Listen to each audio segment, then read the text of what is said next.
இந்த ஆம்பளை பசங்க நாம் ஒரு பஸ்ஸில் ஏறணும் அப்படின்னா கூட்டமாக இருக்குது, ஒரு க்ரௌடாக இருக்குன்னா நமக்கு எழுந்து எவனும் சீட்டு கொடுக்க மாட்டான். அதே இந்த பொம்பளை பசங்க யாராவது வெள்ளையும் தோலுமா நல்லா பார்க்க கண்ணங்கரேன்னு இருந்தாலும் பொம்பளை பசங்க அப்படின்னு ஒன்று ஏறினா இவனுங்க ஏஞ்சி பொம்பளை பசங்களுக்கு பஸ்ஸில் சீட்டை விட்றானுங்க, ஆம்பளை பசங்களை வந்து கண்டுக்க முடியானுங்க. நாம் நின்றுக்கிட்டே வருவோம். அதே மாதிரி ஒரு வீடுன்னு வச்சுக்கோங்களேன், ஒரு 3 பொம்பளை பசங்க இருக்குது, ஒரு 2 ஆம்பளை பசங்க இருக்குது, ஒரு ஆம்பளை பையன் இருக்கான் அப்படின்னா, ஐயோ என்னப்பா பொம்பளை பசங்க, ஐயோ 3 பொம்பளை பசங்க 4 பொம்பளை பசங்க, ஐயோ நல்லா படிக்க வச்சு நல்ல இடத்துல கல்யாணம் பண்ணிக்கிடணும். ஆம்பளை பசங்களா, ஆம்பளை பசங்க என்னப்பா அதுங்க வந்து அது அதுங்களே பழச்சிக்கும்.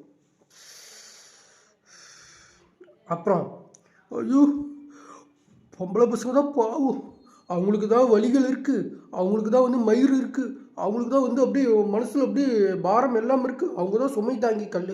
ஏன்டா டேய், அப்போ ஆம்பளை பசங்களுக்கு ஃபீலிங்ஸே இல்லையா? ஆம்பளை பசங்களுக்கு மனசுன்னு ஒன்று இல்லையா?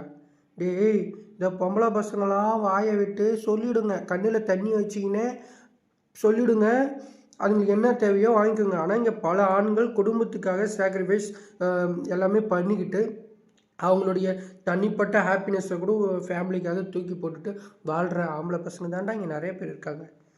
இங்கே ஆணுக்கு பெண்ணும் சமமானவள் கிடையாது, பெண்ணுக்கு ஆணும் சமமானவன் கிடையாது. 2 பேருமே ஆணும் பெண்ணும் சரி சமமானவர்கள். ஓகேவா? இந்த பேஷுவாலிட்டிலாம் பார்க்காதீங்க. ஆணுக்கு என்ன மரியாதை கொடுக்குறீங்களோ அதே பெண்ணுக்கும் கொடுங்க, பெண்ணுக்கு என்ன முக்கியத்துவம் கொடுக்குறீங்களோ அதே ஆணுக்கும் கொடுங்க.